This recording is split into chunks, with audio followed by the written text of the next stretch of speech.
Well, hi there. Welcome back. Dan again from CleanGuru. So what could be on this surprising checklist for hiring cleaning staff?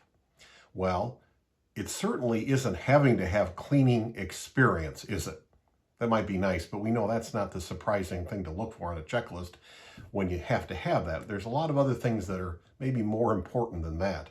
You know, it's funny. Do you remember a while back when we talked about, I mentioned maybe going to a car wash and just watching sometimes the folks vacuuming their cars after they wash them. And I'm just startled by, sometimes how people take no pride in what's happening. There's trash on the floor, it's falling out of the car.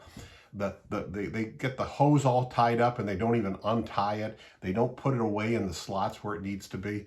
You know, if you do find someone I mentioned that really took care of things, untied things, straightened them out, put them away, because no one's there to give them any credit for that. They're doing it because they think it's the right thing to do. They may be a very good candidate to look for to be your next employee, right? I mean, that's somebody who takes some pride.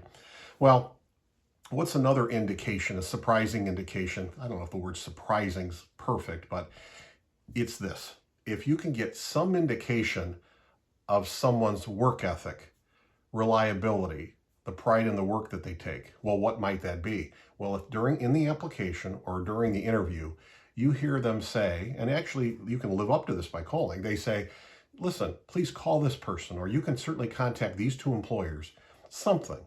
These folks will be willing to talk to you and they'll tell you how I did for them. First of all, if they're confident like that, they really feel pride in it. And then you follow up, you're able to find an indication. I don't know if I call it proof, but an indication of what they're really like on a job doing. What, are they reliable?